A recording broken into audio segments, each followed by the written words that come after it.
नमस्कार एवं उत्तराखंड में आपका स्वागत है। मैं हूं सुधांशु सारस्वत और सबसे पहले नजर हेडलाइंस पर।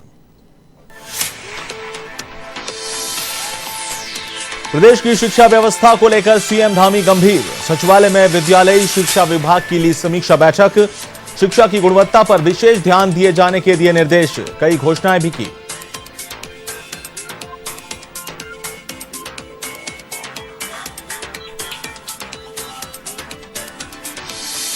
कांग्रेस की परिवर्तन यात्रा का दूसरा चरण समाप्त। अब पहाड़ी जनपदों में यात्रा निकालने की तैयारी तेज। पार्टी संगठन की ओर से मंथन शुरू। कांग्रेस के प्रदेश अध्यक्ष गणेश गोंदियाल ने जारी किए निर्देश।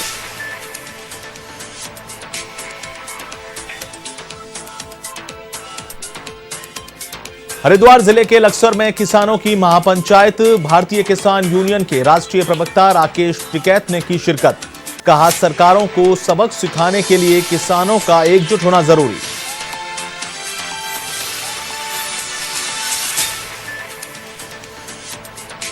हरिद्वार में युवा भारत साधु समाज के संतों का बड़ा फैसला। स्वामी आनंद गिरी को समिति के अंतर्राष्ट्रीय अध्यक्ष पद से किया मुक्त, तो वहीं दिवंगत महंत नरेंद्र गिरी को दी गई श्रद्धांजलि।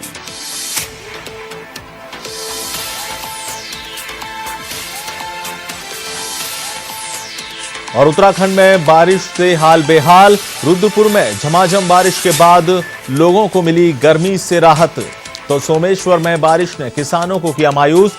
किसानों ने की मुआवजा देने की मांग।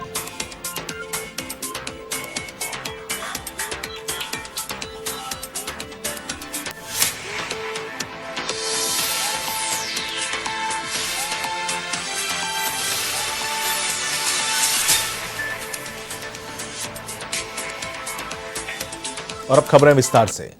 मुख्यमंत्री पुष्कर सिंह धामी ने सचिवालय में विद्यालयी शिक्षा विभाग की समीक्षा की। उन्होंने शिक्षा की गुणवत्ता पर विशेष ध्यान दिए जाने के निर्देश देने के साथ ही शिक्षा के विकास और छात्रों के व्यापक हित में कार्य करने के निर्देश दिए। इस दौरान उन्होंने कई घोषणाएं भी की, जिसके तहत प्रदेश में कक्षा 9 से 12 तक के सभी वर्गों के छात्रों को अगले वर्ष से निःशुल्क पुस्तकें उपलब्ध करवाई जाएंगी। उन्होंने शिक्षकों के स्थानांतरण संबंधी प्रकरणों के निस्तारण के लिए महानिदेशक शिक्षा के अधीन सेल का गठन किया और छात्रों को अंग्रेजी और कंप्यूटर शिक्षा प्रदान करने के लिए विद्यालयों में अंग्रेजी और कंप्यूटर के गेस्ट टीचरों की व्यवस्था किए जाने की घोषणा की। साथ ही राजकीय विद्यालयों के कक्षा 12 के 100 टॉपर्स को 5 साल तक उच्च शिक्षा की तैयारी के लिए छात्रवृत्ति प्रदान किए जाने की व्यवस्था की भी घोषणा की।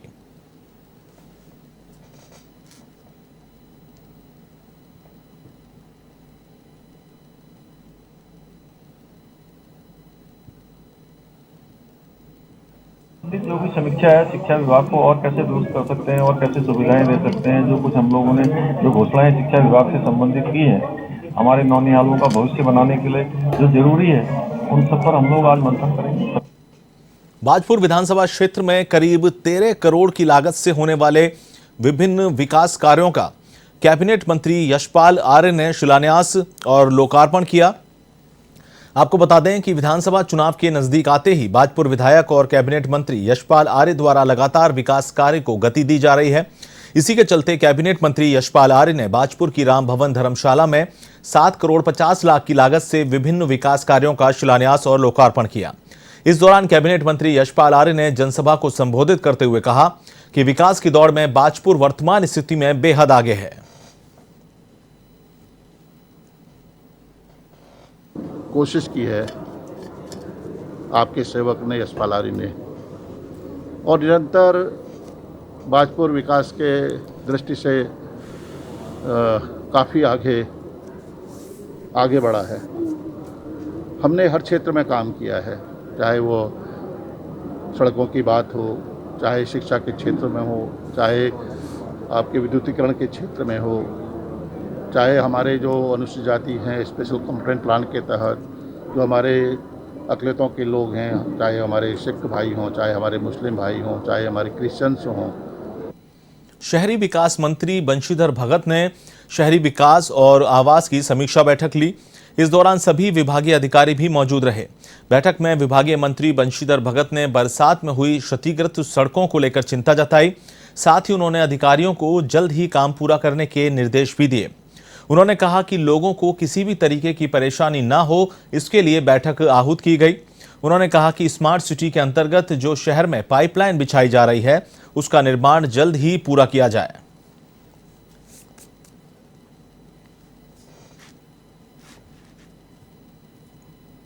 शहरी विकास का पूरा रिव्यू किया, समीक्षा की है और कहाँ कहाँ क्या क्या काम हो रहा है। क्षेत्र के लोगों ने भी बताया, माननीय विधायक जी भी यहाँ आए हैं, मेयर साहब भी थे, जो सब लोग हैं उन्होंने अपने अपने क्षेत्र की क्या स्थिति है इस समय बताया।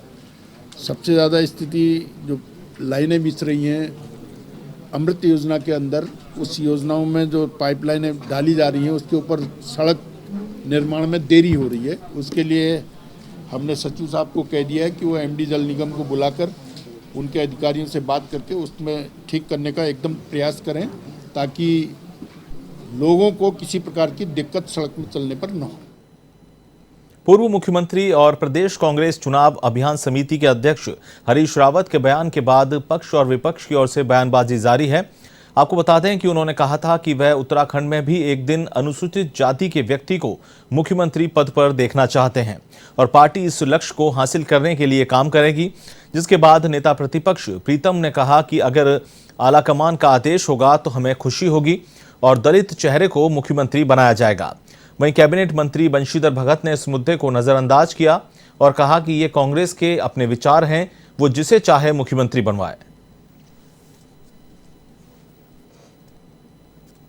हमारे पास दो मौके थे, एक 2002 का और एक 2012 का। यदि उस समय ये आवाज़ बुलंद होती तो शायद संभवतः हमारा दलित साथी जो है मुख्यमंत्री के रूप में कार्य करता। लेकिन कहते हैं ना, देर हो गई, देर आए दुरुस्त आए।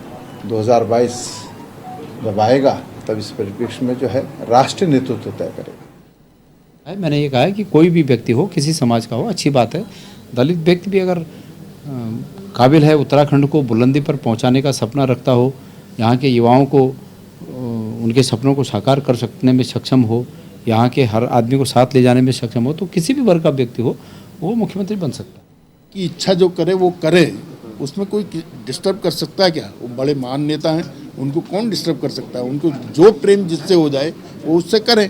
लेकिन हमारा कहना अपना ये है, अपने दल की बात मैं जो बताता हूँ, जहाँ तक सोचता हूँ, विधानमंडल दल जब चुना जाएगा तो उसकी बैठक होगी, सर्वसम्मति से कोई निर्णय होगा और उच्च स्तर पर भी उसकी जानकारी दी जाएगी। आम आदमी पार्टी के प्रदेश प्रवक्ता नवीन पिरशाली ने प्रेस कॉन्फ्रेंस करते हुए पूर्व मुख्यमंत्री हरीश रावत पर निशाना साधा। उन्होंने कहा कि अब हरीश रावत भी मानने लगे हैं कि 1 लाख युवाओं को रोजगार देना कांग्रेस की बस में नहीं है। लेकिन जब से अरविंद केजरीवाल ने बेरोजगारों को रोजगार देने की घोषणा की है, तब से ही दोनों दलों में बौखलाहट नजर आने लगी है। उन्होंने हरीश रावत पर निशाना साधते हुए कहा कि अरविंद केजरीवाल ने जो घोषणा की है उसके तहत 6 महीने के अंदर सरकार बनते ही 1 लाख युवाओं को रोजगार दिया जाएगा। देखिए, जब से अरविंद केजरीवाल जी उत्तराखंड में रोजगार की गारंटी देके गए हैं, तब से भारतीय जनता पार्टी या कांग्रेस पूरी तरह से आतंकित हैं। इनमें भय व्याप्त हो चुका है।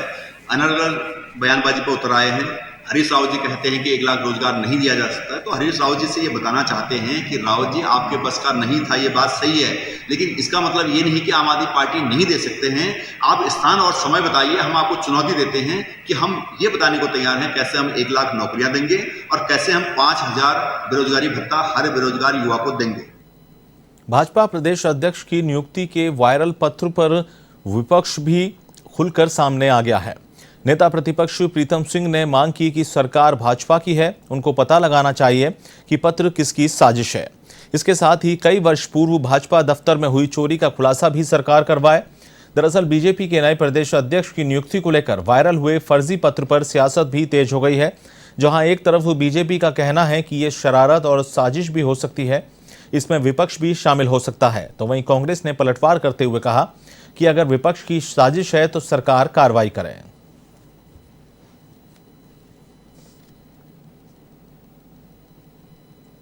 देखिए, मैंने भी जो आजकल व्हाट्सएप वगैरह है उस पर इस पत्र को देखा और मैं भी समझ रहा था कि शायद संभवतः भारतीय जनता पार्टी ने परिवर्तन किया।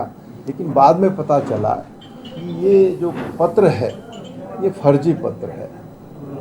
भाई अगर हम सम्मिलित हैं, सरकार किसकी है? कांग्रेस की सरकार तो है नहीं।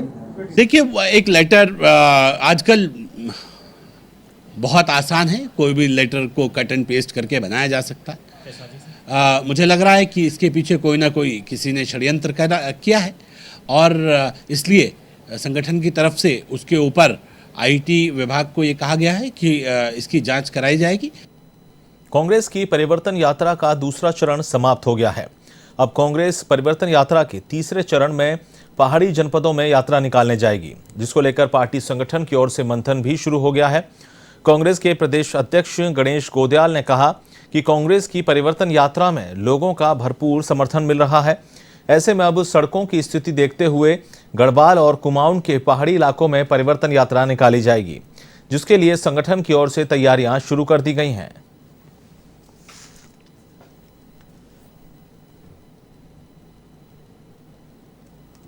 चरण के बाद हम तृतीय चरण का प्लानिंग कर रहे हैं और मैं उम्मीद करता हूं कि अगले 10-1 दिन में हम तृतीय चरण की शुरुआत करेंगे। इस बात पर अभी मनन किया जा रहा है कि सड़कों की स्थिति। कृषि कानूनों को लेकर किसानों का धरना प्रदर्शन लगातार जारी है। इसी कड़ी में हरिद्वार के लक्सर में संयुक्त किसान मोर्चा की ओर से किसानों की महापंचायत आयोजित की गई, जिसमें हजारों की संख्या में किसानों ने हिस्सा लिया। महापंचायत में भारतीय किसान यूनियन के राष्ट्रीय प्रवक्ता राकेश टिकैत ने भाजपा सरकार के खिलाफ नारेबाजी की। राकेश टिकैत ने साफ तौर पर कहा कि जब तक काले कानून वापस नहीं होंगे तब तक किसानों का प्रदर्शन जारी रहेगा।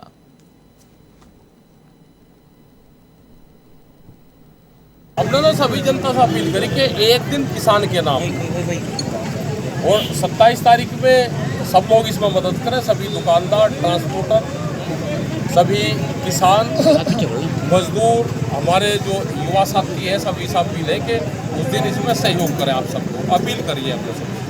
सर, आंदोलन शांतिपूर्ण तरीके से चलता रहेगा। सरकार 10 साल में भी वापसी लेगी। हम जब तक घर नहीं जाएंगे पूरे देश में जाएंगे, वहाँ पे इनकी क्या कारगुजारी है ये बताएंगे और आने वाले 3 साल में ये आधा देश बिक चुका है और सारा का सारा बिकेगा, बिक्री पर लगा हुआ है। सरकार के संदेश है गन्ने का भाव बढ़ावे, सरकार यहाँ पे भुगतान दे, ट्रांसपोर्ट सब्सिडी है जो उत्तराखंड का किसान है उसके लिए लागू करें। अगर कुछ नहीं रही ये सरकार, जो बीजेपी की सरकार है, ये कुछ काम नहीं कर रही। मिशन तो है पूर्ण रूप से। हम धर्मनगरी हरिद्वार स्थित गरीबदासी आश्रम में युवा भारत साधु समाज के संतों ने दिवंगत अखाड़ा परिषद के अध्यक्ष महंत नरेंद्र गिरी की तस्वीर पर पुष्प अर्पित कर श्रद्धांजलि दी। इस दौरान युवा भारत साधु समाज समिति के पदाधिकारियों ने एक महत्वपूर्ण बैठक कर स्वामी आनंद गिरी को समिति के अंतर्राष्ट्रीय अध्यक्ष पद से मुक्त कर दिया। युवा भारत साधु समाज के पदाधिकारियों के अनुसार अब आनंद गिरी का समिति से कोई संबंध नहीं रहा है।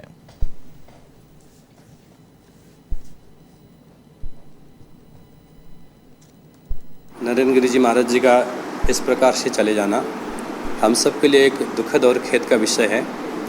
पूरा सनातन समाज इससे आहत है कि एक वो विश्व स्तरीय चेहरा थे सनातन परंपराओं के, और जिन्होंने पूरी एक विरासत को साथ में लेकर चलने का काम किया।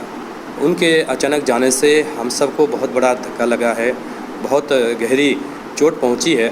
तो पूरा युवा भारत साधु समाज उनके प्रति हार्दिक भावभीनी श्रद्धांजलि व्यक्त करता है। ये जांच का विषय है और ये क्योंकि इसके ऊपर कार्रवाई हो रही है तो हमने युवा भारत साधु समाज से उनको पदमुक्त कर दिया है, क्योंकि अब उनका युवा भारत साधु समाज से कोई लेना देना अब नहीं रहा। और ये जांच की बात है तो ये जांच जो भी सरकार जांच करेगी, जो भी निकलेगा उसमें जो होगा वो दोषी, उसको कड़ी से कड़ी सजा दी जाए। और अब खबर उत्तराखंड के उधम सिंह नगर से, जहां वन विभाग और पुलिस ने संयुक्त रूप से चेकिंग के दौरान दुर्लभ प्रजाति के 24 कछुए बरामद किए हैं। साथ ही इस मामले में एक तस्कर को भी गिरफ्तार किया है। पुलिस ने बताया कि मुखबिर की सूचना पर दिनेशपुर थाना क्षेत्र के थानाध्यक्ष और वन विभाग के अधिकारियों ने तलाशी अभियान चलाया था। इस दौरान कछुआ तस्कर को गिरफ्तार किया और 24 दुर्लभ प्रजाति के जिंदा कछुए बरामद किए।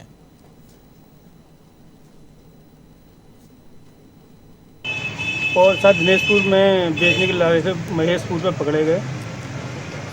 और लगभग कितने कछुए और बाकी इसको आगे क्या करेंगे आप?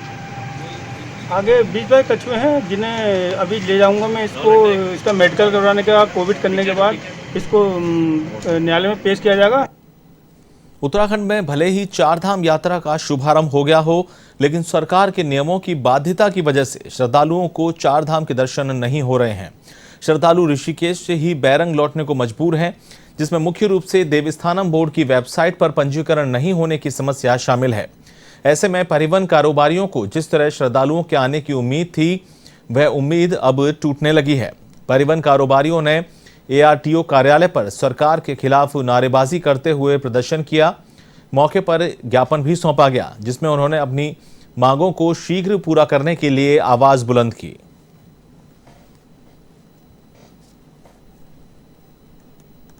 आज हमारा यहाँ पर धरना प्रदर्शन कार्यक्रम था। हमारी प्रमुख मांग है कि जो उत्तराखंड के परिवहन व्यवसायी है उनको ग्रीन कार्ड की अनिवार्यता समाप्त की जाए और जो ई-पास है या वे पोर्टल है उनकी भी बाध्यता समाप्त की जाए। जो चेक पोस्टों पे हमारी छोटी गाड़ियों को नाजायज पुलिस प्रशासन परेशान करता है, उस पर रोक लगे और तीर्थ यात्रियों को धामों तक जाने की सुविधा प्रदान करने में राज्य सरकार अपना सहयोग प्रदान करे। इनका मेन समस्या जो है वो है कि देवस्थानम की साइट में जो बुकिंग हो रही है वो फुल हो गई है और जिससे इनके पास यात्री आ रहे हैं, जिसके कारण वो दर्शन करने हेतु नहीं जा पा रहे हैं। जबकि इनका यह भी कहना है कि जो मौके की स्थिति है वो ये है कि वहाँ पे 150 से 200 ही जा पा रहे हैं, जबकि बुकिंग का केदारनाथ जी में 800 है और जबकि बद्रीनाथ जी में 1000 है, जबकि उतने लोग रोज़ दर्शन नहीं कर पा रहे हैं।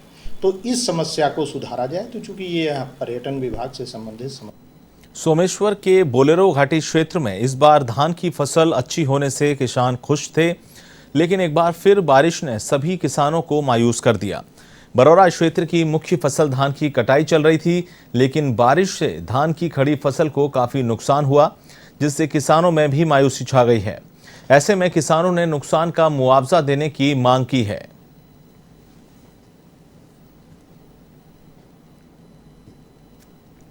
हमारी यहाँ पर ये पूरी बरौरा घाटी की खेती जो है नष्ट कर दी। एकदम कटे हुए धान जो हैं सब पूरे एकदम पानी से भर के सड़ के बिल्कुल एकदम पूरा इसका हाल बुरा कर दिया है। और जो खड़ी बाली है और वो भी पूरी गिर के नष्ट हो चुकी है।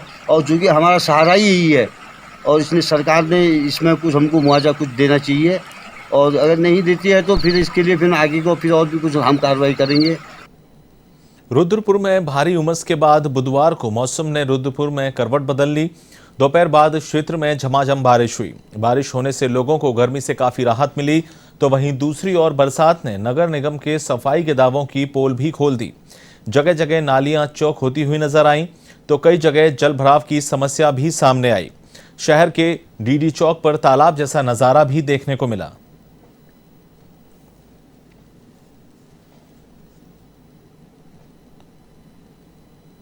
मौसम आज बड़ा खुशनुमा हुआ और इसमें इतनी गर्मी से लोग तंग थे। एक तरफ खुशी का भी माहौल है कि चलो गर्मी से निजात मिली, किसानों के लिए भी बहुत अच्छी बरसात है फसलों के लिए। लेकिन सबसे बड़ी बात है कि रुद्रपुर महानगर की अगर हम बात करें तो रुद्रपुर महानगर में जैसे कि थोड़ी सी बारिश में यहाँ के सारे जो खोखले इनके वादे हैं जो इन्होंने बनाए हैं निगम के और विधानसभा के, ऐसे तार हो जाते हैं कि पानी जो है घुटनों तक पानी भर जाता है, लोग उसमें गिरते रहते हैं। यूपी के प्रयागराज में महंत आनंद गिरी को सीजेएम कोर्ट ने 14 दिन की न्यायिक हिरासत में जेल भेजा है। अखाड़ा परिषद अध्यक्ष महंत नरेंद्र गिरी की संदिग्ध मौत के मामले में पुलिस ने आत्महत्या के लिए उकसाने के आरोपी आनंद गिरी और आध्या तिवारी को मुख्य न्यायिक मजिस्ट्रेट की अदालत में पेश किया, जहां से दोनों को 14 दिन की न्यायिक हिरासत में जेल भेजा। वहीं आरोपियों को कोर्ट में पेश करने के दौरान वकीलों ने दोनों आरोपियों पर हमला कर दिया। इस दौरान पुलिस ने बीच बचाव किया।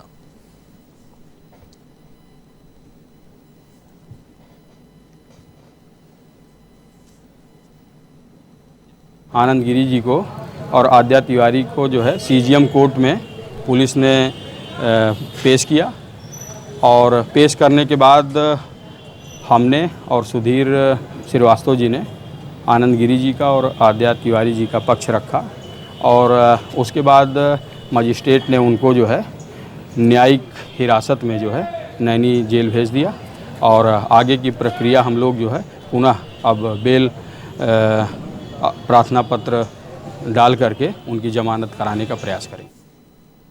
फिलहाल इस बुलेटिन में इतना ही, मुझे दीजिए इजाज़त, नमस्कार।